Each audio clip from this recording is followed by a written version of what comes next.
Hola, yo soy Juan Sebastián Aragón y bienvenidos a este nuevo episodio de Filosóficamente Liberal.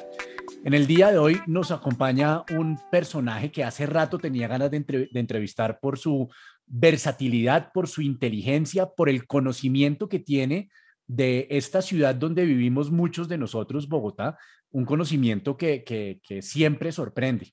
Andrés Ospina, bienvenido a Filosóficamente Liberal. Sebastián, muchas gracias por la invitación y me siento muy honrado de ser también filosóficamente liberal. Gracias por tan halagadoras e inmerecidas palabras.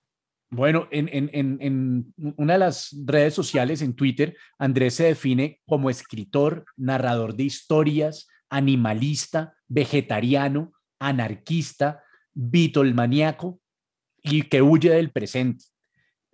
¿Con cuál de esas carpetas arrancamos primero? Con la que tú quieras, yo estoy a tu entera disposición y a la de ustedes, lo que ustedes quieran, como quieran disparar, yo estoy disponible. Bueno, entonces, y ahí faltó también músico, ¿no? Bueno, la verdad no, sería colgarme un rótulo que no merezco definitivamente. Aspirante a músico o músico frustrado, de pronto, es la forma de decirlo más honesta y correcta.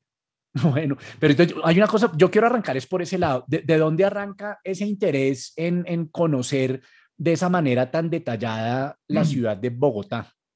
Yo creo que se trata de un interés por el pasado, más que por Bogotá. Y creo que me vino, no sé de quién lo heredé, no sé por qué me llegó, yo creo que llegó a mi vida por sí solo. Hay cosas que misteriosamente están en ti, Juan Sebastián, pero lo que yo tenía era un interés y una nostalgia muy grande. Y como lo que tenía más a la mano en mi vida en algún momento era la ciudad donde vivía, decidí dedicarme a estudiar nostálgicamente una ciudad que es la que menos desconozco. Pero probablemente si hubiera nacido en Pasto, Nariño, sería un estudioso de la historia de Pasto. Si hubiera nacido en Oaxaca, México, sería un estudioso de la historia de Oaxaca, pero la vida me puso en Bogotá y creo que de ahí viene el interés. No hay ninguna otra relación que yo vea más allá de eso. A mí una de las cosas que me gusta mucho de mi trabajo como actor es que me ha llevado a conocer unos sitios que de otra manera jamás hubiera conocido, ¿cierto? Yo creo que si uno hace como un mapa de calor de los sitios por donde se mueve cualquier ser humano, o por lo menos la mayoría de los seres humanos, yo creo que ese mapa de calor es deprimente. Uno siempre va del punto A al punto B y regresa, ¿cierto? Y uno se está perdiendo todo lo que está justo al lado. A mí me pasa eso con Bogotá. A través de mi trabajo como actor, he tenido que ir a unas locaciones a las que de otra manera jamás hubiera ido y he descubierto unos sitios hermosísimos en muy diversas zonas de la ciudad que digo como, hombre, yo no sabía que esto existía. ¿Cómo es Bogotá? Porque yo creo que los bogotanos vivimos en unos cajoncitos. Esta ciudad está dividida como en muchas ciudades y no nos mezclamos. Somos 10 millones de seres humanos de los cuales la gran mayoría nunca se va a cruzar con el otro. ¿Cómo es esta ciudad? Es una ciudad tremendamente compleja, tremendamente grande, es casi el compendio de un país. Y sí, coincido contigo en que tiene la peculiaridad de que no es una ciudad que se interrelacione mucho por zonas, ni mucho menos. Y yo creo que gran parte de ese problema, aunque suene tonto, proviene del tema de la movilidad. Desplazarse Ujú. por Bogotá es muy difícil. Entonces, si yo vivo en Guaymaral, me es muy difícil tener una novia en Soacha. Y es un asunto de simple distancia geográfica, nada más que eso. Uno termina enconchándose en los vecindarios donde vive y termina limitándose a conocer aquellas cosas que corresponden al círculo en el que uno se mueve. Y a veces, por estar prevenido, por haber abrazado ese estereotipo de que Bogotá es una ciudad odiosa y antipática, no nos permitimos verla con ojos de turista. Si uno se permitiera y se pusiera en la posición de un aprendiz, de un turista ingenuo, de pronto lo que encontraría sería diferente. La noche bogotana tiene muchas historias, Bogotá, vista en pasado, tiene muchas cosas. Hay una arqueología de Bogotá, hay toda una suerte de acontecimientos de índole policíaca, detectivesca y demás que ocurren en la ciudad y la gente no se lo plantea muchas veces, yo creo que por tener la mirada clavada en el piso. Un ejemplo de esa parte, porque esa parte detectivesca del mundo de la noche es también una de las pasiones de Andrés. ¿Qué historia ha encontrado en la historia de Bogotá de esa carpeta? Bueno, muchas cosas, porque como tú lo comentabas, el trabajo de una vez se convierte en un pretexto también para hacer cosas. Entonces yo creo que en gran parte de mi trabajo como escritor o como investigador o como quiera que pueda llamarme yo, está relacionado con el hecho de querer llegar a algunos sitios y tener alguna excusa que me permita hacerlo. En algún momento se me ocurrió escribir una historia de un detective que vivía en Bogotá y obviamente pues yo tenía que, como lo haces tú cuando construyes un personaje, tenía que meterme en el mundo de los detectives que trabajan en Bogotá, que es muy distinto, me parece a mí, al mundo glamoroso que uno ve en Hollywood con respecto a esos detectives que resuelven casos complejos o CSI o ese tipo de cosas. Entonces, ¿qué hice yo? Alguna vez, para contarte una anécdota de la noche, me puse en contacto con un detective, su nombre era Petrocelli, se llamaba. Ese era su nickname, su nombre artístico, ¿no? Era Y es un personaje verdadero en Bogotá contemporáneo. verdadero. Petrocelli contemporáneo, tú lo buscas y debe estar ahí si lo googleas, yo creo que debe estar todavía por ahí. Y le conté a Petrocelli, bueno, le dije a Petrocelli que yo estaba haciendo una crónica sobre detectives en Bogotá y me identifiqué. Él muy amablemente me dijo, pues si quiere venga y únase a la faena que tenemos hoy. Hoy con mi hijo vamos a estar espiando a una mujer que presuntamente le está haciendo infiel a su esposo. Entonces, si usted quiere participar de esta faena boyerista, por favor, venga al 20 de julio a creo que eran las 6 o 7 p.m., bueno, ya estaba anocheciendo, y me amanecí con ellos esperando a que la mujer saliera. La vi salir a ella, mas no vi salir al amante. Pero lo curioso fue todo lo que me contó este personaje durante esa noche con respecto a su trabajo y el hecho de ver cómo era la vida de un detective. O sea, su asistente, el asistente de Petrocelli, era su hijo. Y su hijo tenía una cámara handicap con la que registraba todo.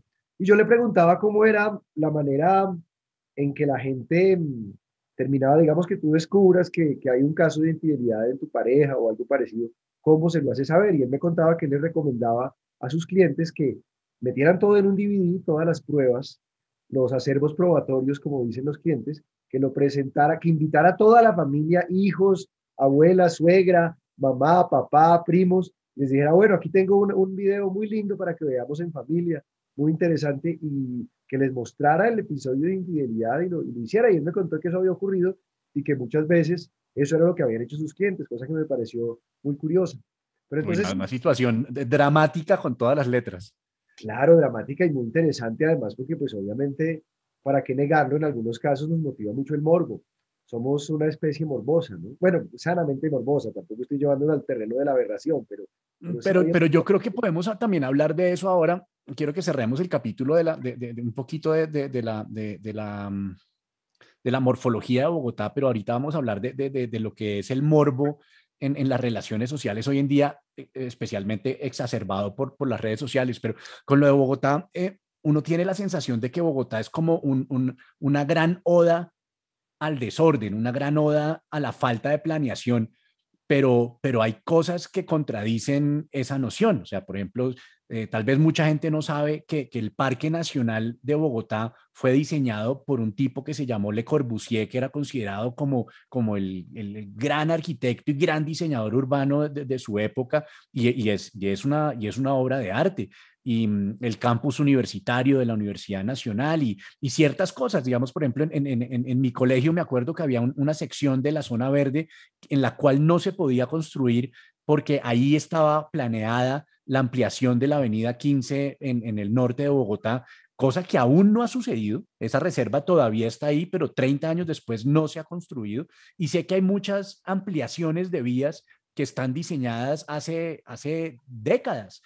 Sin embargo, fallamos en la capacidad de haber aprovechado para diseñar un sistema de transporte masivo como el metro, subterráneo o elevado o como fuera, una cosa que hemos debido diseñar hace 100 años, como ya hay varios metros de otras ciudades que ya cumplieron un siglo de existencia y nosotros no hemos podido con eso. Cómo es esa ciudad en términos de planeación urbana? ¿Sí hay planeación urbana o esto ha sido una feria de improvisación? una feria de improvisación que es el reflejo de la manera como nos comportamos. Bogotá, insisto yo, es en gran parte el compendio de Colombia y por tanto se parece mucho a cómo somos los colombianos. Es decir, primero, la falta de rigor, que es algo que me parece que nos atraviesa y que tenemos que admitirlo. Los colombianos no somos particularmente rigurosos en nada. Y no lo digo como una caricatura de país, ni mucho menos. Creo que Colombia adolece de falta de rigor y eso mismo ocurre en Bogotá. También la falta de disciplina que tenemos, que es muy evidente urbanísticamente, la falta de continuidad de un proyecto, porque muchas veces en el larvado egoísmo que tenemos no nos permitimos la posibilidad de pensar que hay muchos proyectos, muchas políticas distritales de desarrollo que deberían seguirse manteniendo por suficiente tiempo como para que rindan algún fruto, cosa que no ocurre. Cada administrador llega con una idea de ciudad, con un concepto de ciudad, con una vanidad de ciudad y con un deseo de perpetuar su nombre o de que a una avenida le pongan su nombre o de hacer su proyecto enfermo en la cabeza muchas veces de ciudad. Ocurrió hace poco con un alcalde que no quiero mencionar, pero que era muy amigo del diésel y ese tipo de cosas. Y en ese sentido, uno se encuentra con que a Bogotá le falta un norte o le ha faltado un norte a lo largo de su vida porque finalmente ha sido administrado al acomodo, primero, de unos intereses muy mezquinos, segundo, de un absoluto desconocimiento de lo que puede suceder y tercero, de una manera desbordada, es decir, de un descontrol en el que no hemos podido llegar a entender hasta qué punto Bogotá va a crecer. Las proyecciones de Bogotá a comienzos del siglo XX con respecto al crecimiento fueron superadas de manera escandalosa, es decir, nosotros a final del siglo XX teníamos 6 o 7 millones de habitantes, cuando lo que esperábamos era tener a lo sumo 1.500.000 según proyecciones de mediados de siglo. A principios de siglo la gente creía que la Bogotá de finales de siglo iba a tener 400.000, 500.000 habitantes, y eso se refleja. Y estos planes que tú mencionas de personajes como Le Corbusier o como Brunner, son también el reflejo de alcaldes que decidieron traer a grandes urbanistas del mundo para que plantearan su proyecto de ciudad. No se dio continuidad a ese proyecto, cada cual vino con ciertas cosas y por tanto Bogotá pues se convierte como en un fragmento o en una suma de fragmentos de desórdenes y de cosas inacabadas. Yo creo que Bogotá es la ciudad de lo inacabado, quizá. Caramba. Bueno, y otra cosa en la que tú eres experto es a nivel lingüístico de lo que sucede con el castellano en Bogotá. Digamos, todas las ciudades y todos los países le hacen un aporte al idioma, ¿cierto? Yo no sé quién fue el que dijo que el castellano, este idioma común que nos separa, y es cierto, a veces lo difícil que puede ser comunicarse con un cubano o con un chileno o con un canario, porque se supone que hablamos el mismo idioma, pero cada ciudad tiene sus características y tú has escrito 2 libros al respecto acerca de los bogotanismos. ¿Qué has encontrado en esa exploración? Bueno, primero te agradezco la palabra experto, pero tampoco la merezco. Soy un estudioso del tema o un curioso del tema. Pero también pienso que las palabras son un reflejo claro de cómo somos. O sea, uno produce aquello que lleva adentro y Bogotá se trasluce en cada una de las palabras que usamos, en los modismos que usamos, en el clasismo que nos toca de muchas maneras, en la forma como nos proyectamos, en la forma como tenemos ciertas conductas. Te pongo varios ejemplos. Uno, por ejemplo, con respecto al tema de las categorías sociales o del racismo larvado que tenemos en Bogotá. Hasta hace no mucho, el tema ha ido cambiando con los años, pero hasta hace no mucho, una fórmula de insulto muy usada por la gente era indio. Indio era entendido como una manera peyorativa de aludir a alguien sin instrucción, a alguien quizá traidor, a Y, alguien... y sigue siendo un término utilizado con uso peyorativo. Digamos que hemos cobrado conciencia, pero esa inercia cultural es muy grande y hay gente que sigue, incluso para referirse a una forma agresiva de manejar, dicen este indio, y es una cosa que tenemos muy metido en nuestro subconsciente. Ese indio bruto, dicen, ¿no? Digo que Incluso hay, fíjate lo que mucha gente no sabe, y es cuando hablan de un celular muy barato, le dicen una flecha. sí, ¿Y por qué? Porque una flecha es lo que usa un indio. esta es mi Eh, flecha. Esa es una flecha. Pero decirle flecha viene de un marco conceptual muy, muy racista. Absolutamente, y la gente no se percata de eso, por ejemplo. O la manera como hemos sabido sobreponernos a través del humor a muchas circunstancias que son terribles. Si algo tenemos nosotros es ingenio. No hemos hecho un metro, no hemos logrado disminuir significativamente las distancias sociales que hay en nuestra ciudad, pero sí hemos sido capaces de hacer chistes de cosas tan terribles como el secuestro extorsivo, por ejemplo, cuando llegan y se llevan a alguien, eso lo llamamos paseo millonario. Y eso es tremendamente chistoso que le digan a algo tan horrendo, ¿verdad? Paseo millonario. Como también lo es, pues la manera como muchas palabras que usamos vienen de nuestros ancestros, ya sea quechuas o muiscas, ¿no? Uno se pone a mirar ciertas partículas, por ejemplo, en la forma como hablamos, y se encuentra con palabras que nos vienen del chipcha. Y eso es sumamente lindo, como a pesar de que suponemos que el chipcha es una lengua muerta, algo de eso vive entre nosotros porque las palabras tienen una facultad de inmortalidad si nosotros las sabemos llevar de una generación a otra. Y eso sucede también. Es lindo. Pero tú sabes si el chipcha, ¿hay alguien que hable chipcha hoy en día? ¿Hay alguien que esa lengua se puede recuperar? ¿Hay alguien que se comunique con su entorno en chipcha? Hay cabildos y se han generado unos mecanismos para que ciertos habitantes de Bogotá reclamen su ancestro chipcha. Hay muchos apellidos chipchas en Bogotá. Es decir, Ujú. si conoces a alguien de apellido Chicoazuque, Panqueva, Piraquive, Pataquiva, Suá, hay una cantidad de apellidos que nos vienen del chipcha y se supone que aquellos que nos llevan pueden corroborar que en efecto tienen una ascendencia que tenga relación con ese pueblo. No hay una manera de hablar chipcha hoy como se hablaba en aquel entonces porque no hubo una continuidad de la lengua. En un momento determinado se prohíbe el uso de las lenguas nativas, el castellano comienza a dominar, dicen que para 1700 ya eran muy pocos los hablantes de chipcha.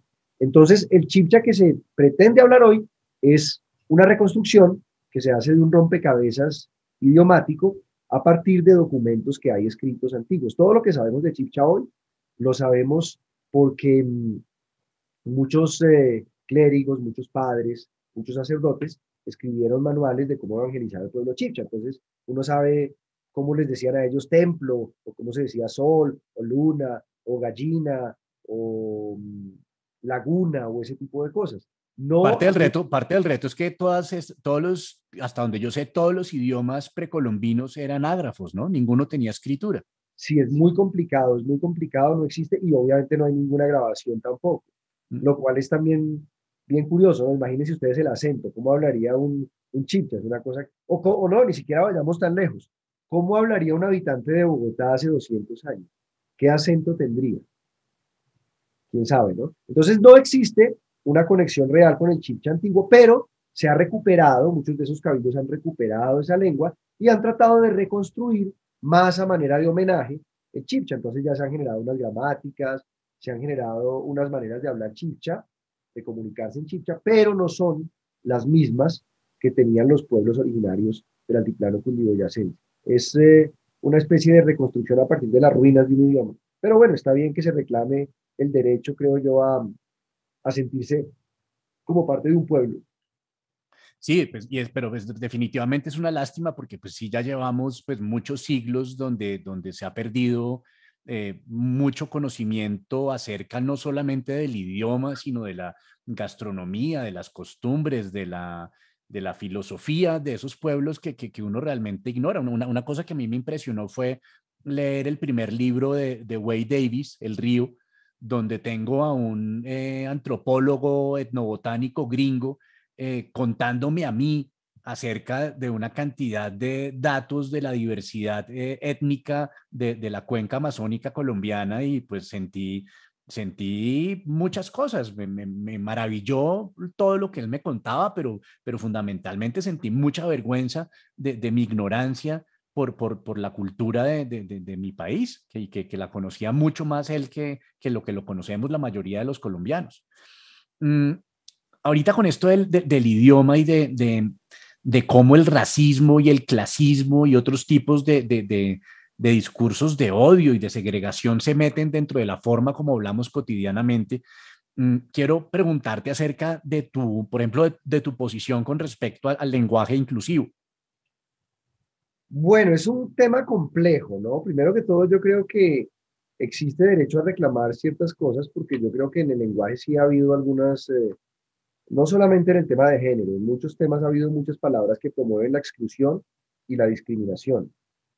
Creo que en algunos casos se lleva al extremo esa lucha y creo que hay hechos más importantes que discutir en la vida con respecto a la forma que hablamos, que si decimos todas y todos o ese tipo de cosas. No obstante, creo que hay que diferenciar cada caso por separado porque evidentemente hay expresiones de nuestra cotidianidad que sí reflejan ciertos atavismos machistas o clasistas o de muchos tipos y creo que eso sí es importante derrotarlo de alguna forma porque de lo contrario pues va a seguir representando una manera excluyente de ver el mundo, pero hay que ver cada caso por separado, había que analizar cada situación por separado. Está pasando una cosa que es bien interesante y es que se está generando una especie como de revisionismo políticamente correcto que en mi concepto, y esto es totalmente una opinión totalmente personal, tienen una muy buena intención, pero que tiene unas consecuencias que me parece que merecen ser pensadas un poquito más a profundidad. Y doy unos ejemplos. La película Dumbo, un clásico de Disney, que es una película, no sé, tal vez como de la década del 50 o el 60, que obviamente fue hecha en un contexto muy distinto al nuestro. Y tengo entendido que hay una secuencia en la que salen tres pájaros negros, como tres cuervos, creo, y esos tres cuervos hablan con ese acento con el que siempre se ha caracterizado en los chistes, algunos peyorativos, otros no, se ha caracterizado a la población afrodescendiente. Entonces han tomado la decisión de quitarle esa escena a la película para volverla políticamente correcta para los nuevos públicos.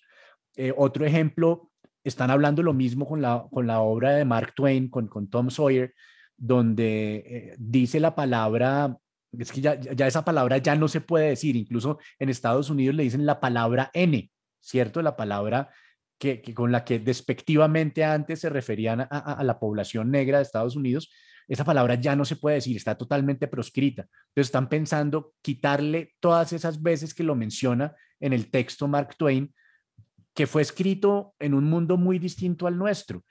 Y pues así con muchas otras cosas. ¿Qué opinas tú de esa posición revisionista? Me parece riesgoso. Yo creo que debe haber no un revisionismo, tal vez un replanteamiento a futuro de lo que se haga, pero aquello que se hizo en el pasado también tiene un valor testimonial, tiene un valor de cómo se pensaba en determinado momento.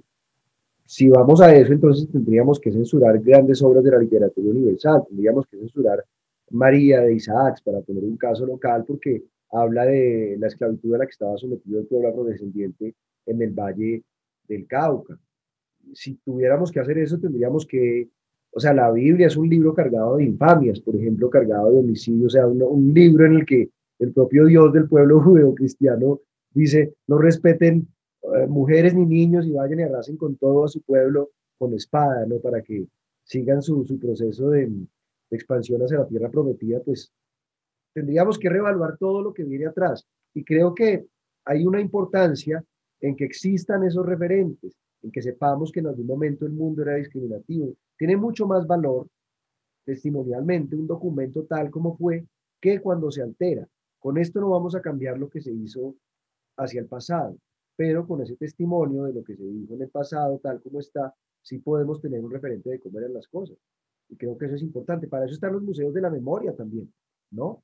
O de lo contrario, sepultaríamos toda la memoria, sepultaríamos a toda la gente que ha sido masacrada, a toda la gente que ha muerto inocentemente, no habría museos del holocausto, sepultaríamos la memoria y no creo que sea eso, y mucho menos la función del arte, que es que supuestamente pues el arte debe proceder en total libertad. Yo totalmente de acuerdo. Hay otra carpeta que está ahí al ladito y que es parecida y que también plantea unos retos interesantes en términos de las decisiones que estamos tomando y es la persona y su obra, ¿cierto? Vuelvo a lo mismo. Juzgar el pasado con los valores de hoy en día es un ejercicio bastante complejo y si le ponemos el rasero de lo que consideramos políticamente correcto hoy, yo creo que ese examen no lo pasa nadie. Digamos, para mí un ejemplo muy concreto es cómo diferenciar a la persona de su obra, ¿cierto? A mí se me ocurren dos personajes emblemáticos en esta discusión, Woody Allen o Diomedes Díaz, ¿cierto? Entonces ¿Cuál debería ser nuestra posición? La de, como no estamos de acuerdo con la forma como han vivido sus vidas, ¿eliminamos su obra? ¿Está proscrita su obra o esas dos cosas se pueden separar? Bueno, yo tengo una posición con respecto a eso que es heredada de un libro que es una biografía que leí alguna vez de Vincent Van Gogh, que se llama Anhelo de vivir o Lujuria de vivir o Lust for Life en inglés. Uh -huh. El autor se llama Irving Stone. Y yo no sé si la frase es de Van Gogh, pero se le atribuye a Van Gogh dentro del libro, que es una biografía novelada. Y él dice que se puede hacer una analogía entre un creador y su obra al mirarlo como un padre o un par de padres y sus hijos. Uno no puede juzgar a un hijo por las acciones de su padre de ninguna manera. No somos culpables nosotros como hijos de lo que hicieron nuestros padres, ni nos compete responder por eso. Yo creo que la obra está muy separada de quien la hace. Yo soy un admirador de la obra de Diomedes Díaz, como lo soy de la obra de Woody Allen, evidentemente, aunque al mismo tiempo entiendo que hay cosas muy reprochables en la conducta de ambos en muchos sentidos, ¿no? Pero en lo personal prefiero no mezclar eso porque creo que si me pongo a esculcar en la vida de cada creador, siempre voy a encontrar cosas oscuras. Siempre. Todos nosotros tenemos episodios oscuros en nuestras vidas y hechos censurables, unos más que otros. Entonces, lo que creo es que no se podría exaltar, digamos, como un prohombre o como un ejemplo a Woody Allen, ni muchísimo menos a Diomedes Díaz. Diomedes. No creo que sean pues los ejemplos a seguir, ni que haya que perdonar nada de cuanto hayan hecho, por que han sido geniales como creadores, pero sí creo que se puede separar la apreciación que uno hace de la obra de alguien y el accionar personal de ese alguien. Claro, es una posición personal mía muy objetable, por supuesto. No, pero es que sin embargo lo que uno está observando que está sucediendo, por ejemplo, creo que la semana pasada o en estos días, a una actriz norteamericana que estaba en esta serie que se llama The Mandalorian y que era un personaje que además estaba teniendo tanto éxito que con ese personaje iban a hacer un spin-off de la serie que ella iba a protagonizar. Finalmente, la compañía de George Lucas y Disney decidieron cancelar esa nueva serie y además terminarle el contrato a esta niña por las opiniones que ella estaba expresando en Twitter. Y ese es un tema muy interesante. Y ahí voy a lo del morbo que hablábamos al principio, y es eh, qué tipo de sociedad estamos construyendo, qué tipo de valores estamos defendiendo y cómo podemos, cómo, o sea, si estuviéramos en tu dictadura, ¿cómo regularías esa conversación para que haya ese respeto por la diferencia que invocamos muchas veces, pero que pareciera que en la práctica no estamos tan dispuestos a aplicarlo, el respeto por el que piensa distinto y preguntarte si ese pensar distinto tiene unos límites en un contexto en el que estamos hablando de teorías de la conspiración y de fake news y todo esto. ¿Cómo has visto esa conversación hoy en día, tanto en Colombia como en el mundo, además? Pues para mí es una pregunta, para mí es un interrogante. No me había planteado nunca qué solución puede haber a eso, ni me había planteado tampoco qué haría yo de ser un dictador y de poder manejar eso. Creo que es un asunto bien complejo porque finalmente nosotros, o sea, algo que se está exaltando mucho en el mundo presente es la tolerancia, ¿cierto? El mundo presente supuestamente pretende que seamos tolerantes y que defendamos el individualismo y la libertad siempre y cuando no toque a los demás. Lo que sucede es que ya cuando se trascienden ciertos terrenos, el asunto se torna tremendamente delicado. Me refiero yo al caso de que alguien, por ejemplo, esté incurriendo en comportamientos que se conviertan en una amenaza para el planeta, o que se conviertan en una amenaza para la infancia, o que se conviertan en una amenaza para determinado sector, o que vulnerabilicen o victimicen a alguien. Entonces, en ese punto yo creo que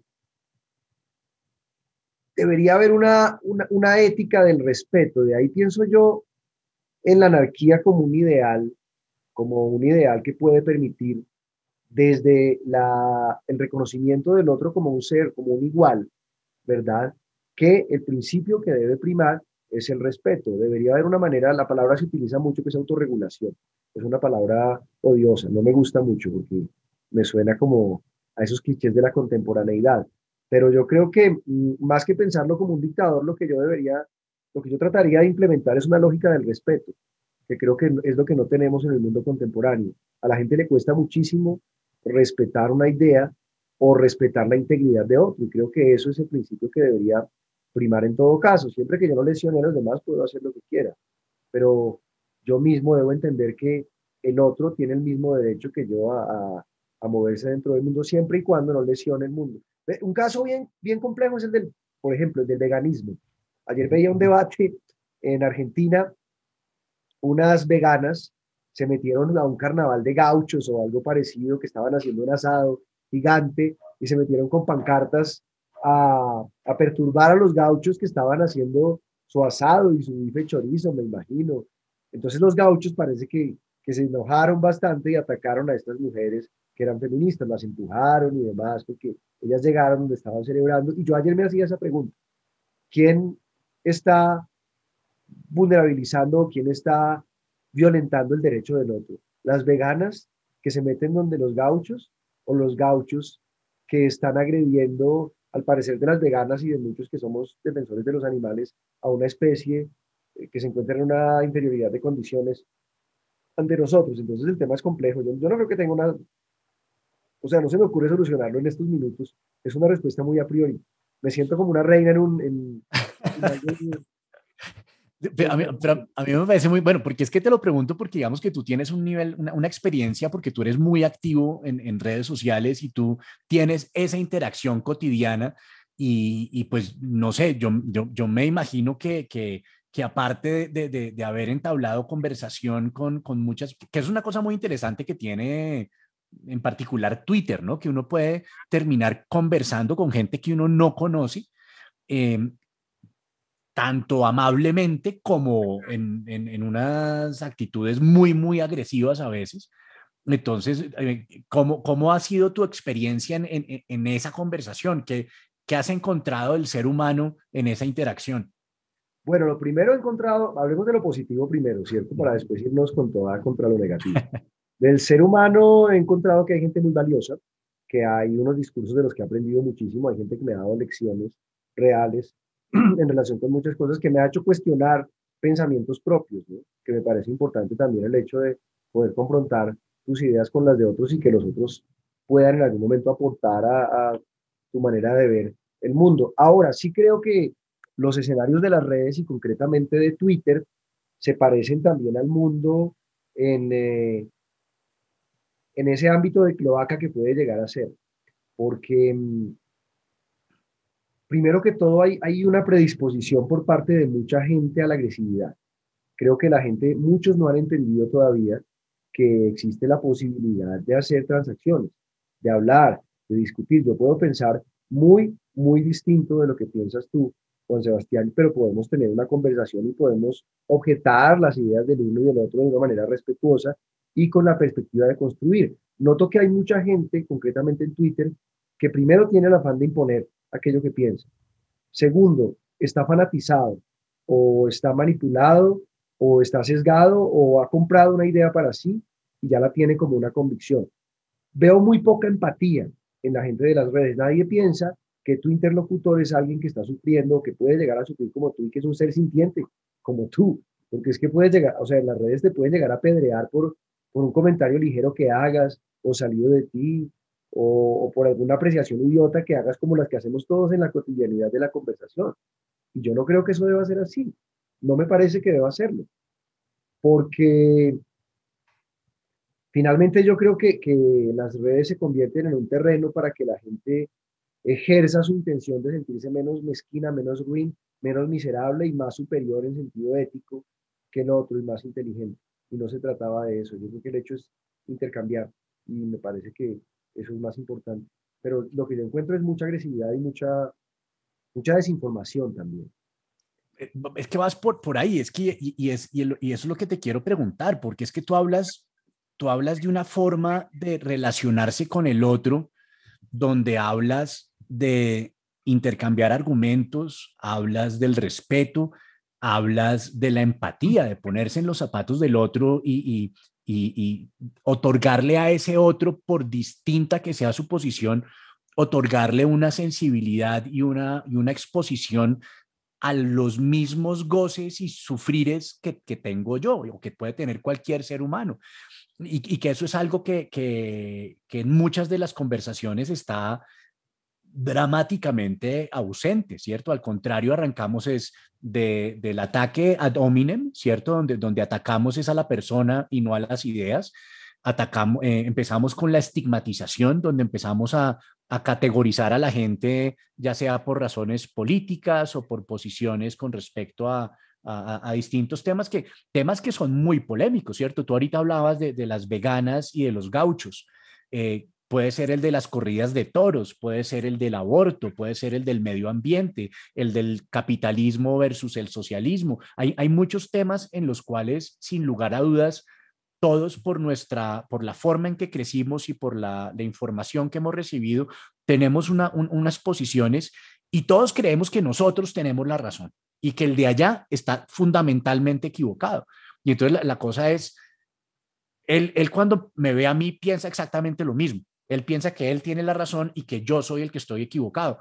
¿Cómo podemos promover otro tipo de relacionarnos con los seres humanos? Yo porque es pensar es una condición, una propiedad inherente del ser humano o es algo que se enseña. Ahora cuando hablamos de falacias, cuando hablamos de sesgos, cuando hablamos de oír, cuando hablamos de respetar, eso es parte de nuestra naturaleza o es algo que le enseñan a los seres humanos y cuándo se lo enseñan, además, en qué punto del proceso educativo.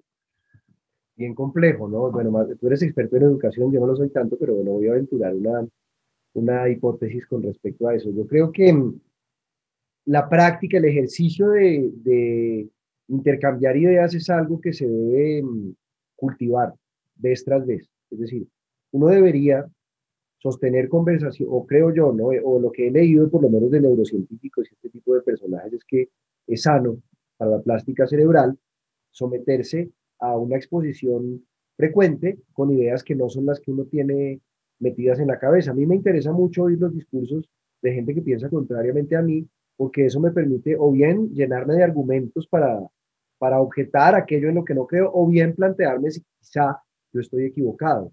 Pero usualmente la gente suele hablar con el interés de mostrar que su postura es la correcta. Es decir, la gente no está esperando aprender del otro. Es más, la gente no tiene el hábito de oír mucho.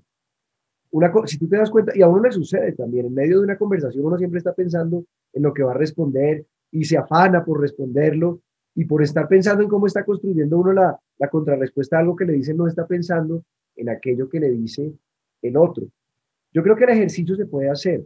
Yo creo que sí se podría cultivar desde el colegio eso y pienso que es tan sencillo como establecer una dinámica de pensamiento crítico en la gente.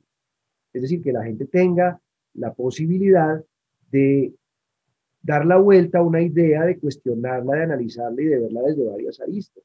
Porque lo que yo sí creo es que cada quien tiene un discurso, una manera de pensar, pero eso se ha terminado construyendo en la cabeza de ese alguien por alguna razón.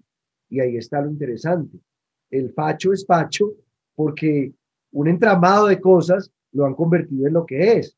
El izquierdista es izquierdista porque un entramado de cosas lo han convertido en eso. Pero ese alguien es alguien que como tú, como yo, tiene que padecer la muerte, la enfermedad, tiene familias, es alguien que ha sido amado, es alguien que tiene sueños, es alguien que tiene temores, es alguien que padece de la misma manera que tú, esté en la posición en la que esté, sea el hombre más poderoso o el menos poderoso del mundo, o la mujer más poderosa o menos poderosa del mundo, está en la misma situación. Es tan sencillo como eso, creo yo, es tan sencillo como eso. Y entender que el otro camino es el camino de los golpes, es el camino de batallar. O sea, si no logramos llegar a un acuerdo por la vía de la conversación, ¿qué nos queda? O ignorarnos o aislarnos o combatir a ver quién gana. Y eso es más, eso me parece mucho más traumático.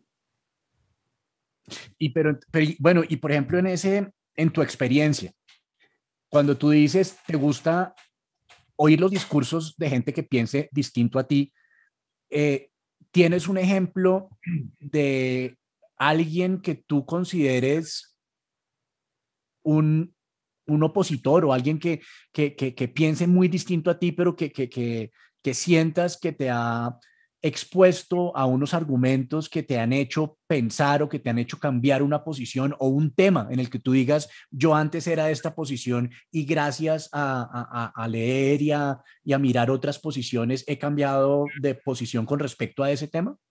Sí, concretamente, no puedo hablar de un personaje que recuerde, pero sí puedo hablarte de un caso concreto, y no hace mucho, además.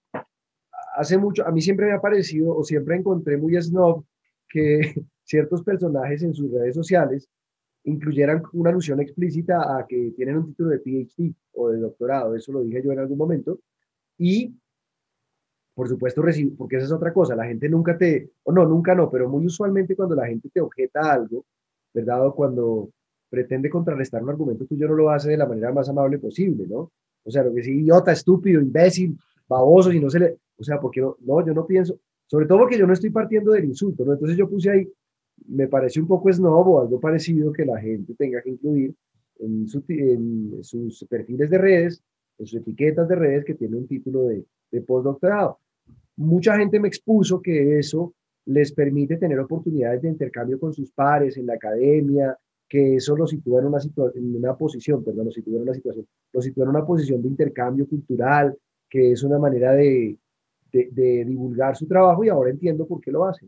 Esa fue una posición que me cambió hace poco. Como pertenecer a un club, como poner fan de Millos o por Exactamente, decir, o yo como quiero por hablar ejemplo, yo con soy gente que tiene el mismo interés. exactamente, entonces ya entiendo por qué funciona y eso me cambió una posición, como me han cambiado muchísimas cosas. Y no, casi siempre de gente del común, no de figuras públicas ni de esos grandes heliotropos del pensamiento. Mucha gente me ha hecho entender muchísimas cosas, muchas cosas. También mencionaste una de las cosas más peligrosas hoy en día, pero yo creo que además ha sido peligrosa a lo largo de toda la historia de la humanidad y es la desinformación, ¿cierto? Muchas veces creemos que, a mí me gusta mucho como lo pone Harari, porque Harari se pregunta que si es verdad que estamos en la época de la posverdad, entonces, ¿cuál fue la época de la verdad que la antecedió? Entonces pregunta, ¿cuál? ¿La Guerra Fría? ¿El macartismo? La Unión Soviética, el fascismo de la Segunda Guerra Mundial, la Inquisición española. ¿Cuál fue la época en la que se ha representado bien la posición del que está del otro lado de la frontera? Y uno se da cuenta pues que no, que al contrario, que aquí si uno lee la historia, primero hay una cosa que a mí me parece muy singular y es que nosotros nos vanagloriamos de ser los únicos inteligentes del universo y estar por encima de todas las demás formas de vida de este planeta porque somos el centro de la creación, pero sin embargo lo que uno se da cuenta hasta el momento es que todas las grandes discusiones del mundo se han zanjado a golpes. Aquí el que ha ganado las guerras no es el que ha dado los mejores argumentos, sino el que ha sabido matar mejor. Y siempre se ha basado eso, siempre se ha construido esa enemistad entre un pueblo y otro, o entre una categoría de seres humanos y otras, muchas veces basados en la desinformación, en satanizar al del lado de allá. Y eso es algo que sigue estando muy presente y que este fenómeno de las redes sociales lo exacerba de una manera particular. ¿Cómo, ¿Cómo filtras tú la información que a ti te llega?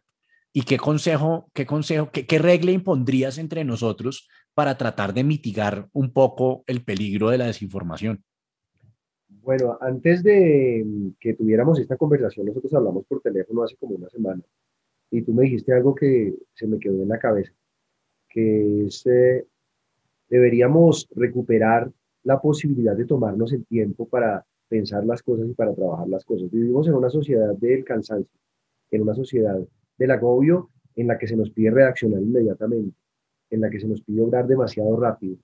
Y creo que en ese frenetismo de información que nos llega, estamos expuestos a la desinformación, que es el capital político más fuerte que tiene la gente que quiere manipular.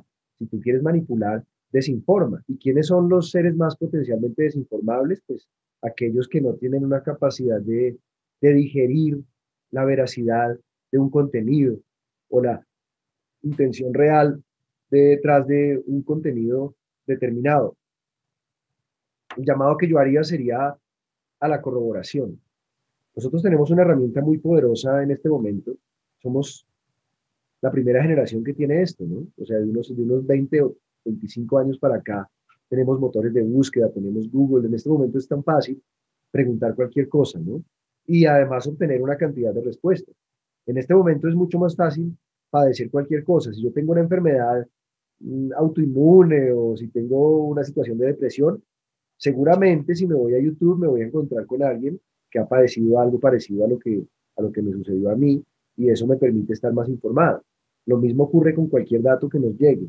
Si nosotros tuviéramos el ejercicio de corroborar antes de replicar, de preguntar, de examinar y de no dar por cierto, porque ese es un problema. El primer problema está en que mentalmente uno siempre va a buscar aquellas cosas que le corroboren el prejuicio, El ¿verdad? sesgo de confirmación. Entonces, el sesgo de confirmación está presente en nosotros y la gente, uno empieza a filtrar la información de tal manera que solo se enfoque en aquella que confirma o que verifica esa idea que uno ya ha comprado para sí. Nosotros deberíamos por principio hacer eso, ¿no? Cuestionar eso que damos por hecho, oír argumentos contrarios y analizar y sopesar qué hay detrás de todas esas cosas y no reaccionar tan rápido. Yo creo que la reacción, o sea, las redes, internet, permiten que uno no tenga que responder. Hay 5 minutos para cada. Yo a veces me altero, a veces me dicen cosas y como cualquier humano me pongo triste o quiero responder de una manera, pero pienso, no, ¿por qué lo voy a hacer? Yo, pues estamos tratando de hacer un apostolado en favor del buen trato, al menos, que es lo mínimo. Entonces calmémonos y tengamos una discusión sana y sensata. Eh, Entendamos que podemos admitir errores también. En Estados Unidos, que es un país tan particular y sobre todo con el tema de la posesión de armas, que para la mitad de la población es un derecho fundamental. No, hecho, es un derecho fundamental para todos, pero es la mitad de la población lo valora más que la otra mitad. Cuando uno va a comprar un arma, tienen una medida que me parece curiosa y bien intencionada para cierto tipo de armas, y es un periodo de enfriamiento. Entonces, uno va y compra el arma y no se la entregan sino hasta los 3 días. Así esté ahí en el cajón, pasan 3 días antes de que se la entreguen, tratando de evitar que si uno la está comprando en una situación de ira e intenso dolor, pues darle 3 días para que lo piense mejor y se pueda evitar una tragedia. Deberíamos ponerle eso mismo a las redes sociales, un retraso a la publicación, que apenas uno escribe y le ponga enter, el mensaje se demore 15 minutos en publicarse para que le dé tiempo a uno de decir, uy, no, mentiras, no quiero decir eso. Sí, sí, como un delay. ¿Tú te acuerdas alguna vez que Janet Jackson tuvo una situación? Creo que fue Janet Jackson, me Sí, parece. que se peló uno de sus senos. Sí, y a partir de eso establecieron el delay en televisión como una norma en esas transmisiones de eventos masivos, ¿no? Llega como 15 segundos tarde la señal o 5 segundos tarde, que es suficiente para cortar una situación como esas. Sí, yo creo que uno mismo lo podría regular, uno mismo lo podría regular, y me parece que sería muy sano, sería muy, muy sano. Pero también sería sano, creo yo, y la gente no lo ha entendido, creo que también hace parte como de aprender a madurar alrededor de una herramienta que de todas maneras es nueva, pero el derecho a retractarse. Si yo dije hace 3 años algo, eso era lo que mi yo de hace 3 años pensaba, pero yo no tengo por qué cargar, bueno, si hay una culpa, un delito, pues obviamente que sí, pero yo no tengo por qué cargar con el estigma de las estupideces que yo pensaba cuando tenía 15 años o 20 o 25, porque pienso yo, tú eres un ser mutable y tus ideas son mutables y cambian contigo. Entonces, si yo hace 4 años dije que no me gustaba el Red Bull y hoy estoy tomando Red Bull, pues tengo todo el derecho a retractarme. La vida se escribe en borrador. Si yo hace 4 años era racista y hoy he decidido que no lo soy, está muy bien. Si yo hace 3 años era antiaborto y hoy soy pro aborto, pues me parece que puedo retractarme. Pero la gente cree que no. La gente tiende a pensar que las posiciones son fijas y además te etiqueta, ¿no? Y ahí aquí me meto en un tema muy delicado, pero pues ya una de las cosas que también me parece muy chévere a los que invita Harari y a las que invita también Daniel Dennett es a que podamos hablar de cualquier tema, que podamos analizar cualquier cosa de manera desapasionada sin sentirlo como un ataque. Y digamos que una de los temas de los cuales es muy delicado hablar es con las creencias religiosas, ¿cierto? Incluso se ha creado ese teflón de que es mala educación hablar de los temas religiosos. Y pues yo realmente no encuentro una razón, me parece que al contrario es saludable, incluso para reafirmar creencias, es importante decir, mire, yo creo en esto por estas y estas razones. Y lo que iba a decir era que yo encuentro una pequeña disonancia cognitiva entre aquellos cuya creencia está basada en que no hay que juzgar a los demás o que hay que juzgar a los demás como me gustaría que me juzgaran a mí, o que el que esté libre de pecado que tire la primera piedra, ¿cierto? Que me parece, a mí me parece que ese tipo de ideas son absolutamente admirables y maravillosas para la sociedad en la que yo quiero vivir, pero encuentro una pequeña disonancia cognitiva entre eso que se dice creer y la forma como se actúa, como tú lo acabas de mencionar, de quitarle a la gente la capacidad de decir, sí, me equivoqué. Sí, yo dije eso en otro contexto y a través de este tiempo he aprendido que yo ya hoy en día ya no diría, honestamente, ya no diría eso porque ya no opino igual. Pasemos a tu tema, la literatura. ¿Cómo has visto tu carrera de escritor? ¿Cuál ha sido digamos, tu gran éxito hasta el momento y cuál es el próximo éxito por venir? No, yo creo que el solo hecho de, bueno, primero poner la vida en términos de éxito es complicado, ¿no? Pues es peligroso, ¿verdad? Pensar, eh, soy exitoso o algo que hice fue exitoso porque eso te enfrenta al escenario opuesto. Cuando no tienes éxito, fracasas. Entonces, hace un tiempo decidí sacar esa palabra de mi glosario, éxito o fracaso, porque además pone al mundo en un término muy ruin, ¿no? Hay una gente exitosa y otra fracasada, ¿no es cierto? Pero digamos que, hablando de éxito, si podemos entrecomillar la expresión, yo creo que el solo hecho de poder haber escrito libros y haber podido comunicar lo que pienso me convierte en alguien muy afortunado. Sin Y es, duda. y es suerte. En realidad yo lo veo como un acto de mucha suerte. Entonces yo creo que toda mi obra suena muy pretencioso, pero todo lo que he escrito es en sí mismo, desde mi punto de vista, un éxito, porque quién se iba a imaginar que yo iba a poder publicar libros o iba a poder contar cosas que decía, y el hecho de ser leído es algo que uno agradece mucho.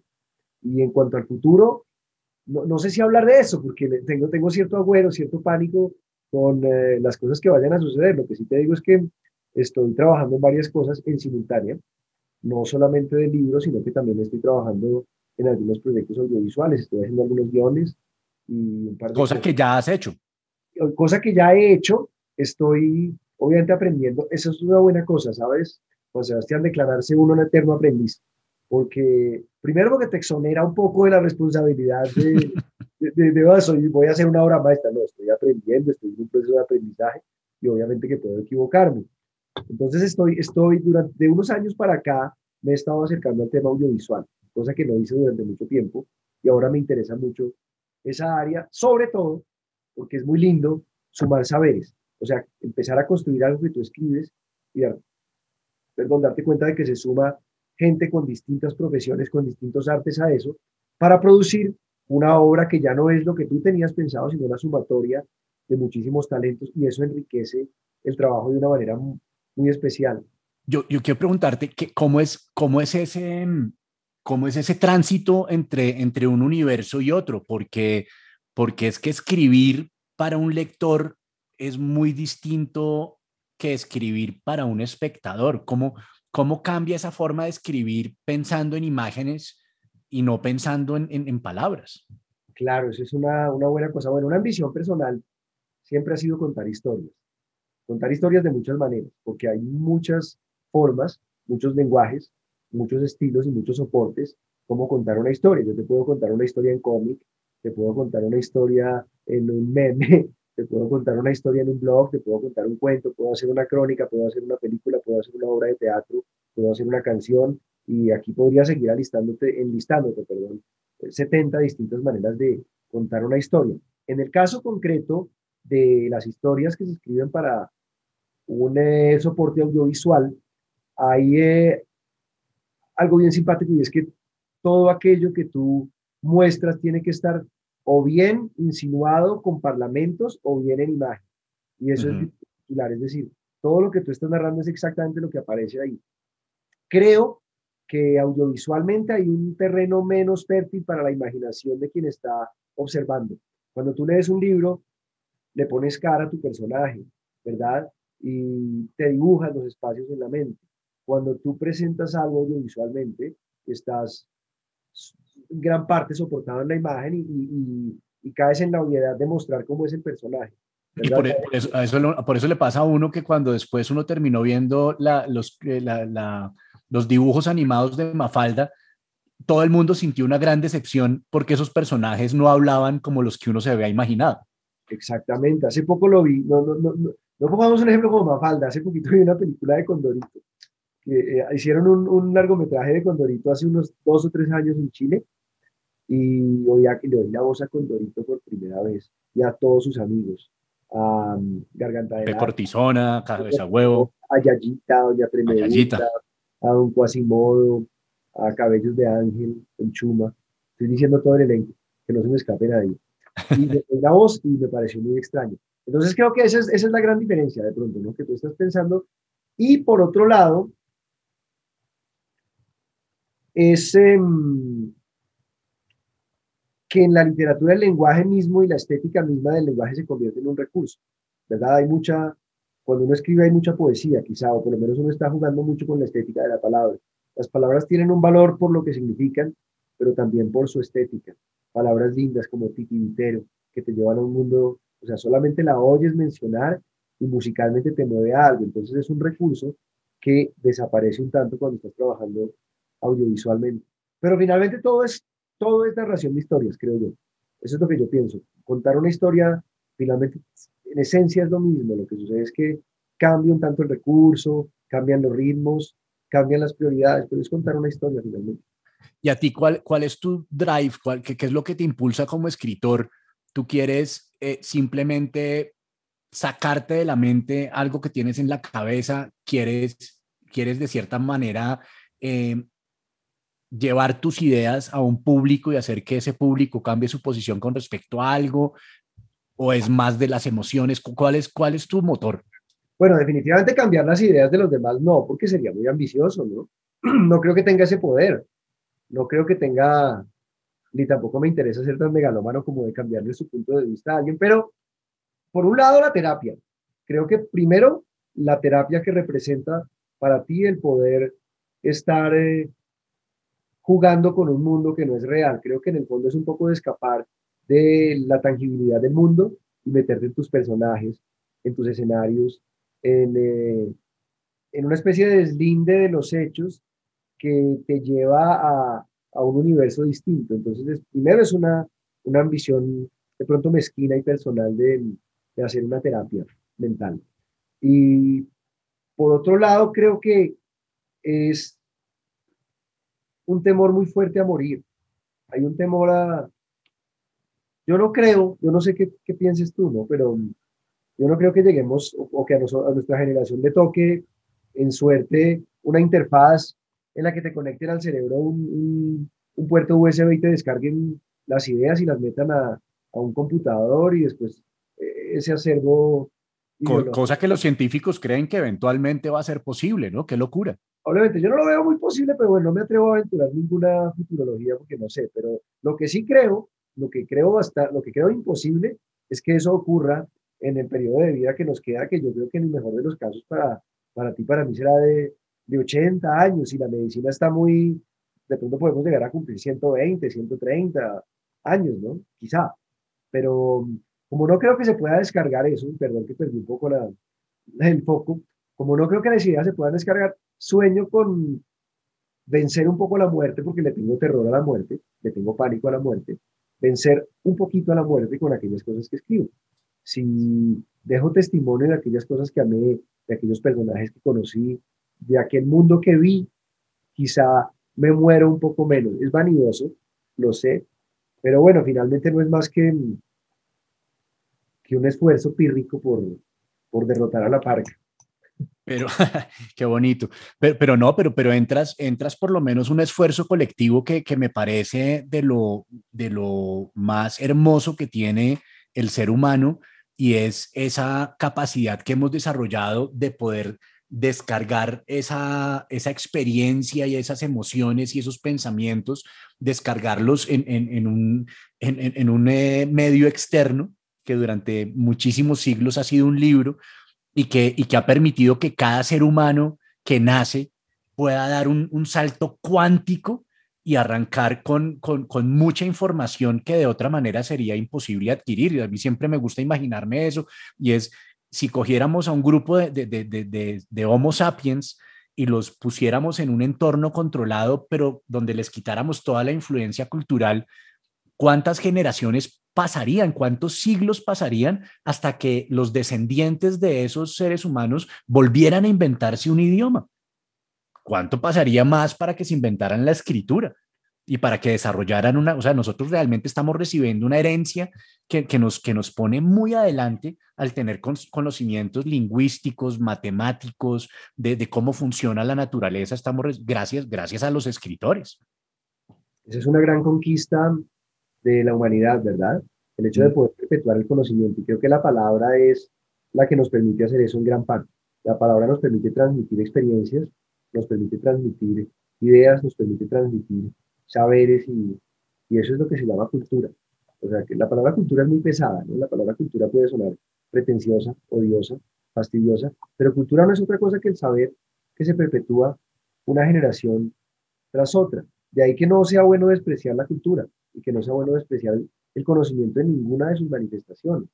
Incluso el conocimiento de aquellas cosas, digamos, a mí no me interesa particularmente la Fórmula 1, por poner un ejemplo cualquiera, ni me interesa la mecánica automotriz. En principio no es algo que obedezca a mi horizonte inmediato de intereses, pero si puedo leer algo concerniente a eso, quizá pueda mejorar en algo mi vida, o me pueda sacar, o me pueda literalmente desbarar. Y algo que yo les digo mucho a los jóvenes, sobre todo cuando tengo oportunidad de hablar con ellos, es que si pueden hacerlo, traten de hablar con los viejos y de oírlos. Oír a los viejos, oír a los abuelos, es un atajo muy importante en la vida. Es un atajo que te evita muchísimas caídas y muchísimos problemas y que te puede hacer el camino más llevadero y más productivo. Y la gente no se Eso toma el tiempo a veces, ¿no? es un consejo, un gran consejo, es un gran consejo y que ojalá se viera reflejado en nuestra narrativa, porque bueno, tal vez en la literatura no suceda eso, pero sí por lo menos en el audiovisual en Colombia, la, las personas, los personajes protagónicos mayores de edad están totalmente proscritos, los adultos mayores. O sea, nosotros no hacemos historias sobre los viejos. Hay muy contadas excepciones de películas y en la televisión es totalmente inexistente con la salvedad tal vez de Señora Isabel que se hizo hace 40 años y que contaba la historia de una mujer de 50 años. Pero ver uno historias como Frankie and Grace, que la protagonizaron Lily Tomlin y Jane Fonda a sus 70 y tantos años cada una, y donde ellas eran las protagonistas, y tantas películas y series europeas donde el protagonista es una persona de tercera edad. A mí me parece que eso es maravilloso porque ahí hay un cúmulo de experiencia y una visión de la vida que es maravillosa compartir y que nosotros en nuestra narrativa hemos eliminado totalmente. En la literatura tal vez no, la literatura es mucho más diversa y responde a otras dinámicas, pero me parece un gran consejo y te pregunto eso, no hemos construido una sociedad que idealiza la juventud y sataniza un poco la vejez. Sí, primero que todo porque consideramos o se suele considerar que la juventud es un mérito. Y la Sí. juventud no es un mérito, la juventud es un hecho gratuito y transitorio además, ¿verdad? Y sí hay una tendencia, yo creo que hasta cosmética, un poco a satanizar los años. La gente quiere esconder los años, ¿no? Venden cremas antiedad y el gran mérito es que no te veas de la edad que tienes, ¿no? Pero te ves mucho más joven, no pareces de 70 años, pareces de 50. Hay un temor de la gente a reconocer a la vejez como un estado y como una instancia además obligatoria. Cuando uno llega a cierta edad uno se va a tornar viejo. Y sobre todo hay un muy poco reconocimiento a la labor de los viejos en el mundo, particularmente Occidente, no es un tema de Colombia, yo creo que Occidente y particularmente los países de América del Sur no han podido todavía articular a los ancianos en la sociedad de una manera productiva y no han sabido explotar, no han sabido explotar la gran cantidad de conocimientos que puede cargar tras de sí a alguien mayor. La gente no se pregunta eso, ¿no? El cucho, eso es de la época de mi cucho y demás. Y la juventud también pugna un poco por validarse a sí misma, invalidando a la gente mayor, ¿no? Fíjate que hay un punto de corte en la vida en la mediana edad en que uno entra a formar parte de, como de los mayores, ¿no? Entonces uno ya no es considerado vanguardia, ni mucho menos. En estos días leía un meme que sacaron de Paul Newman. ¿Lo has visto o no? No, ¿cómo es? Que decía más o menos, hacía como en tres instancias el recorrido de un actor, ¿no? Entonces decía, primero van a preguntar quién es ese tal Paul Newman. Después van a decir, consígueme a Paul Newman. Y al final van a preguntar, consígueme un Paul Newman pero joven. Sí. Y esa es la historia. Afortunadamente en el mundo de la escritura, la presión es menos grande. O sea, tú puedes llegar, puedes ser muy viejo y estar ya bastante alopécico y canoso y ya con algunos estragos producidos por la edad y te siguen considerando escritor joven. Tú tienes 50 años y todavía eres un escritor más o menos joven. Es una prolongación artificial. De pronto también por eso escogí este camino, porque me alarga un poco la juventud. Más generoso que el mío. Y en esos encuentros con las nuevas generaciones, ¿qué te ha llamado la atención en lo positivo y en lo negativo? Primero encuentro de todo. Encuentro que el mundo, y concretamente mi país, que es lo que menos desconozco, está muy polarizado. Y así como encuentro gente tremendamente sensata y en busca de cosas que definitivamente son aquellas que le pueden llegar a hacer un bien o que pueden llegar a salvar la humanidad, también veo a unos perpetuadores ya muy jóvenes de ciertos vicios del país del pasado. O sea, veo la misma endogamia de otros tiempos, veo la inconsciencia medioambiental de otros tiempos. Pero algo que me sorprende de la juventud es que muchos jóvenes están realmente sacando provecho de esa posibilidad que tenemos, que es única en la historia, de mirar hacia atrás. Nunca el mundo había tenido tanta información circulando y hay muchos jóvenes que saben entender eso. Y me parece importante que un joven mire el mundo de una, o sea, que exceda la dimensión que le tocó, que exceda aquellas cosas que tocan a sus tiempos. Es interesante mirar el pasado porque finalmente la historia de la humanidad es un eterno retorno. Tú sabes que alguna vez, hace un tiempo, encontraron, creo que en el mar Rojo, bueno, en el mar muerto, encontraron unos rollos o algo parecido hechos por unos copistas hebreos y encontraron un texto muy antiguo, no es un texto de las escrituras hebreas ni de la Biblia, pero es un texto que escribió un judío más o menos de los tiempos de Isaac, es decir, como, perdón si me equivoco, puedo estar diciendo una arbitrariedad, pero es como año 900 antes de Cristo o 1000 antes de Cristo, y ese autor judío lo que decía en ese momento era que estaba muy, lo podemos googlear además, que estaba muy preocupado porque la juventud ya no respetaba, la juventud era muy grosera, y esa ha sido la constante históricamente. Yo me pongo a hablar con cualquiera de cualquier edad, incluso de mi edad, diciendo no, es que la gente joven ya no respeta, es que la gente joven ya no tiene valor. Y eso ha sido. ¿Y por qué sucede eso? Porque finalmente la gente se anquilosa en su generación y no entiende que todos hacemos parte de un proceso cíclico. Tú mencionabas ahora algo interesante y es la forma como se etiqueta cierto periodo de la historia, ¿no? Entonces, por ejemplo, la gente dice música contemporánea. Ese es un nombre bastante tonto y bastante poco inteligentemente pensado porque la música contemporánea la hicieron Bela Bartok y Schoenberg y otros personajes a comienzos del siglo XX y hoy seguimos denominando la música contemporánea. Entonces, ¿cuál es la contemporaneidad realmente? O la gente alude a un periodo determinado, digamos, dicen la época de la violencia en Colombia, ¿no? Entonces dicen, no, los años de la violencia, que son más o menos pues el coletazo del gaitanismo y todo lo que antecedió al Frente Nacional en los años 60. Pero eso de que hubo una época de la violencia en Colombia, o llamar una época de la violencia, implica que las otras han sido pacíficas. O sea, Para perdón por nada. la historia republicana, no, ni siquiera republicana, la historia de Colombia desde tiempos de la colonia y conquista y particularmente la república ha sido muy violenta. O Ujú. la guerra de los 1000 días no fue violenta, Sí. ¿verdad? La guerra contra el narcotráfico no fue violenta.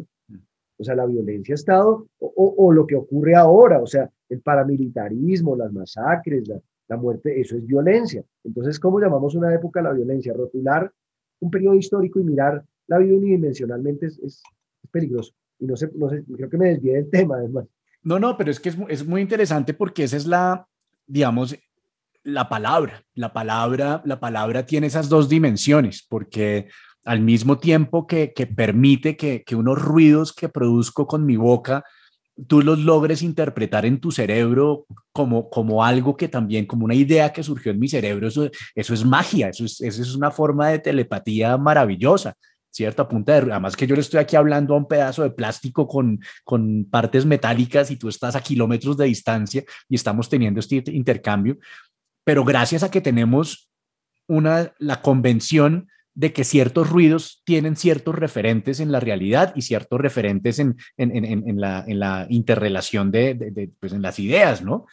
Pero pues la palabra también al mismo tiempo limita, establece unos límites, ¿cierto? Yo sé hasta dónde llega una mesa y dónde empieza un banco, y habrá alguna especie de mesa que me confunda porque parece un banco, pero está muy grande para ser, qué sé yo, pero esos límites cognitivos que nosotros le ponemos a las cosas para poder reconocerlas y que muchas veces nos meten en tantos problemas porque muchas veces pensamos que nuestros mapas mentales son la realidad. Y cómo romper esos mapas mentales para darnos cuenta de que no, de que eso fue una etiqueta que nosotros le pusimos, pero que esa etiqueta la podemos cambiar ante nueva evidencia, ¿no? Claro, y es angustiante, ¿no? Porque esa magia, ese poder que tiene la palabra, también es peligroso. Entre otras cosas porque uno filtra según el horizonte de prejuicios que tiene y según el horizonte de complejos. Hay muchas cosas de ti que se reflejan en la manera como tú interpretas el discurso del otro.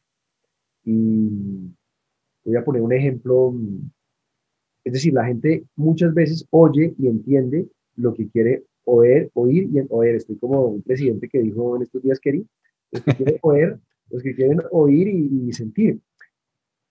Alguna vez yo le contesté a alguien en Twitter, estaba teniendo una conversación con alguien en Twitter, y yo tengo una muletilla de trato con la gente y es que le pongo querida. Digo, saludos, Juan Sebastián querido. Siempre lo hago con todo el mundo y es mi manera de tratar, es mi fórmula de trato. Algún día le contesté a una mujer algo que me había dicho, le dije, no me recuerdo cómo se llamaba, pongamos de Camila. Le dije, sí, Camila querida, yo pienso.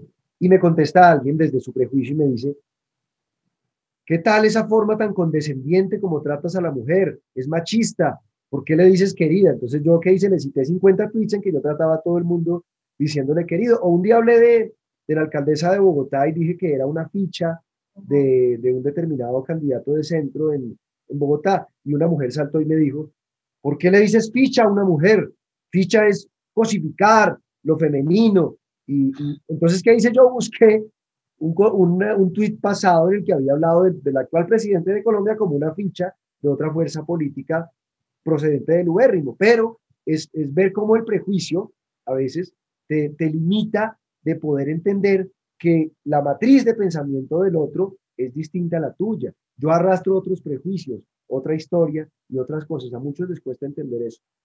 Pero sobre todo porque en estos días oía a un señor que habla sobre el estoicismo y él decía una cosa que me pareció muy, muy interesante y él decía que el insulto funciona en el momento en que yo decido sentirme insultado, que me pareció una posición muy poderosa y es, la gente puede pararse en las pestañas, pero yo soy el que decido si lo que ellos dicen me va a causar daño o no.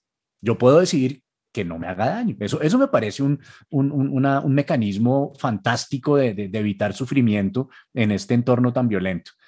Pero él también hacía la reflexión de que en este momento hay ciertas fuerzas que lo que están promoviendo es que nos indignemos ante todo, que nos pongamos bravos ante todo.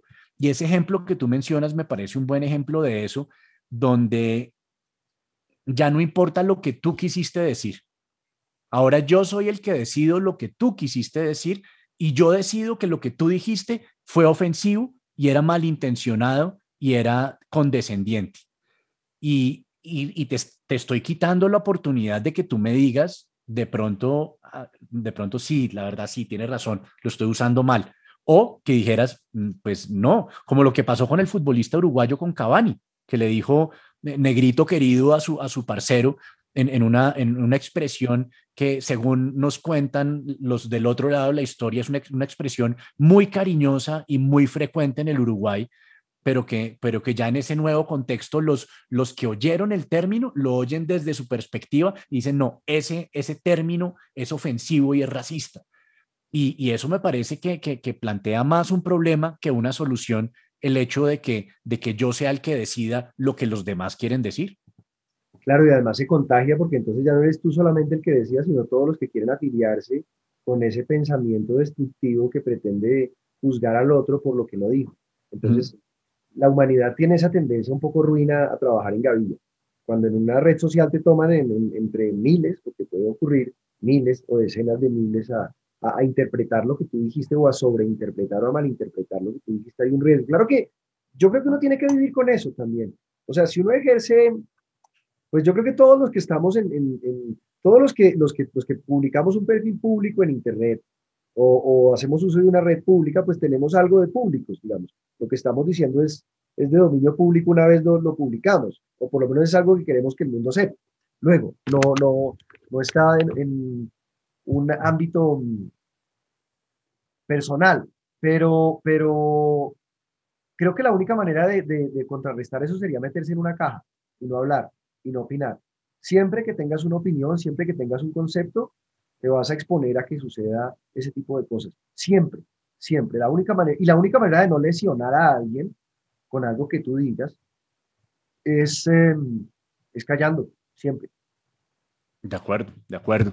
Por prudente que seas, por cuidadoso que seas, por extremo, por lo mucho que extremes los cuidados, puedes llegar a hacerle daño a alguien y puedes llegar a ser muy mal interpretado y puedes llegar a ser en algún momento el foco de una lapidación social.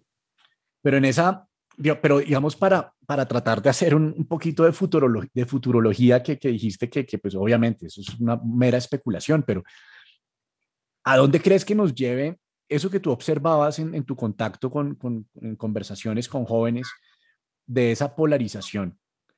Entendiendo por esa polarización unas posturas que cogen cierta información y pueden llegar a fabricar otra, ¿cierto? Y que están siempre influenciados por el sesgo de confirmación en cualquiera de las posiciones, cualquiera que sea el tema, uno va a encontrar unos polos dogmáticos de posiciones.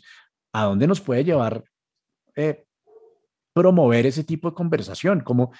Porque de mi parte yo sí soy partidario más bien de, de, de, de, de que todos estemos dispuestos a contemplar la posibilidad de que estemos equivocados con respecto a muchísimos temas y que estemos dispuestos a oír la mayor diversidad de posiciones y que sepamos diferenciar los ataques personales a el intercambio de argumentos, que sepamos contrastar la información, que sepamos que sepamos tener esa paciencia para poder intercambiar ideas con alguien que opine radicalmente distinto a nosotros. Y estoy hablando de no solamente de qué partido, de qué equipo de fútbol me gusta, sino de qué partido político me gusta, o de cuál es mi posición con el medio ambiente, o cuál es mi posición con respecto a las minorías o a las migraciones, lo que sea. Todos esos temas que son tan polémicos. ¿Cómo hacemos para que nos quitemos esos guantes y podamos entablar una conversación que pretenda llegar a un punto de acuerdo? Yo creo que una buena forma de empezar, es un proceso largo, complejo y no existe una solución o una panacea, pero creo que una buena forma de comenzar a enfrentar las conversaciones es partir del principio de que cualquier cosa que tú pienses puede estar equivocada. O sea, cuando tú entiendes que tu pensamiento puede estar equivocado y que puedes estar en un error, ya estás dándole posibilidad al otro de que argumente y de entender o de ver o de permitir entender otras posiciones que hay en el mundo. Eso me parece tremendamente sano y además te blinda, ¿no? O sea, cuando yo digo, quizás estoy equivocado, pues no hago el ridículo en caso de que lo esté, porque estoy admitiendo que puedo estar en un error. Entonces yo creo que ese sería el principio de todo, ¿no? O sea, si tú vas a iniciar una discusión con alguien con el único propósito de derrotarlo, de tumbarlo en el ring de la discusión y de convencerlo o de demostrar que tus argumentos son más inteligentes, me parece que lo que estás haciendo es un viaje de ego. No, no tiene sentido desgastarse en una conversación cuyo único rédito va a ser ese.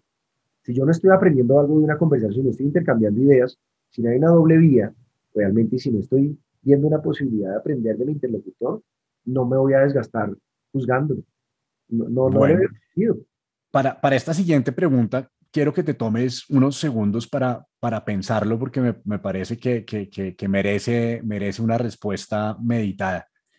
Y es, si tuvieras la oportunidad de diseñar las bibliotecas de no solamente de los colegios y las universidades, sino también de meter la mano en las bibliotecas de los ciudadanos, ¿qué libros meterías? ¿Qué libros crees que serían fundamentales? No excluyentes, podría haber muchos más, pero ¿cuáles te gustaría que la gente leyera? En concreto de Colombia, O de la literatura universal, no importa. bueno, yo creo que es el cliché más grande del mundo, pero yo creo que todo ser humano debería leer el Quijote, Ok. que es decir, es la historia es la historia infaltable quizá, o que yo nunca sacaría de ninguna biblioteca del mundo. Pero si pensara en el contexto colombiano, hay libros que yo pondría, por ejemplo, haría una biblioteca, ha habido iniciativas. En un tiempo hubo una biblioteca que se repartió en todas las escuelas públicas del país, de Luis Daniel Samper Ortega, cuando era director de la Biblioteca Nacional, por allá en los años 20, que se llamaba Biblioteca Aldeana. Y creo que eran 100 volúmenes, yo la tengo por aquí, la estoy mirando en este momento.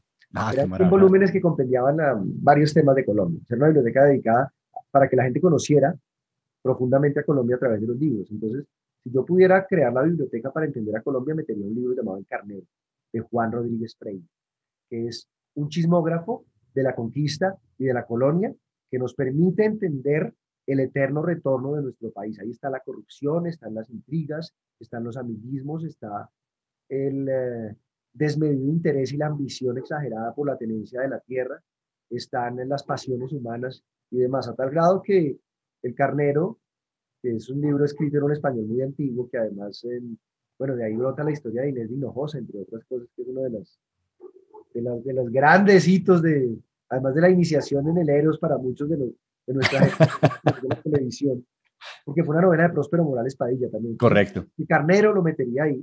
Evidentemente me parece un libro muy importante. Cien años de soledad me parece que nos ayuda a descifrar muchísimas claves en relación con Colombia. Creo que también pondría libros de historia. Hay un libro muy lindo de Jaime Jaramillo Uribe que se llama Los grandes conflictos sociales y económicos en la historia de Colombia. Es un libro que me parece que podría estar en una biblioteca. Intervendría. El Principito es un libro que pondría en toda biblioteca del mundo. Me parece una lectura importante para entender muchísimas cosas concernientes a la empatía, que es un valor importante que creo que nos hace muchísima falta y demás. Bueno, la Biblia me parece un libro digno de ser leído por muchas razones, porque es la construcción del pensamiento occidental desde el principio.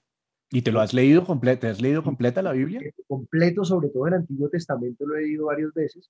Me encanta leer mucho las historias del origen del mundo, de la creación, de los hijos o de los primeros habitantes de la tierra, de cómo se van dispersando las razas, de esas historias truculentas de incesto que hay, terribles. Entonces yo creo que esos serían unos libros esenciales que yo pondría en toda biblioteca nacional. ¿Y qué estás leyendo tú en este momento?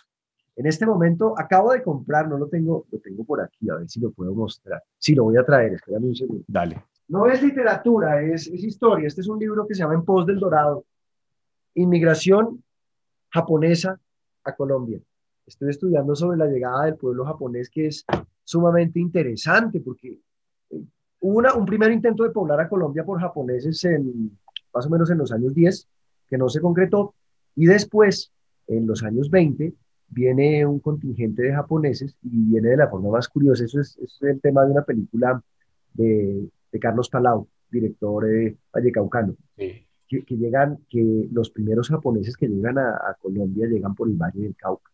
Y Sí. llegan porque un profesor de lingüística o algo parecido en la Universidad de Tokio les leyó la María de Jorge Isaacs. A ellos les leyó María, no la María. La gente pone el artículo, yo no sé por qué decimos la María, es María, ¿no? Pero cada vez que uno pone la María, Buen apunte. se agria una totuma de manjar blanco en el Valle del Cauca. Entonces, esos primeros personajes llegan por un libro, o sea, leen un libro en el que se habla de la Hacienda del Paraíso y del Valle del Cauca y de una tierra paradisiaca, quedan tan impresionados que deciden coger un barco, llegar primero a California, luego bajarse y finalmente terminan en Colombia. Oh, qué maravilla. Bueno, pues muy buenas recomendaciones, Andrés. Esto ha sido una conversación sabrosísima y digna de tener otros encuentros en el futuro. Entonces, pues muchas gracias por haber estado en este episodio de Filosóficamente Liberal.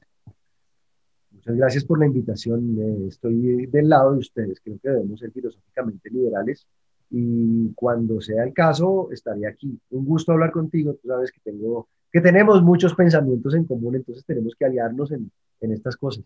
Pues seguirá esta conversación. Hasta pronto. La mejor suerte.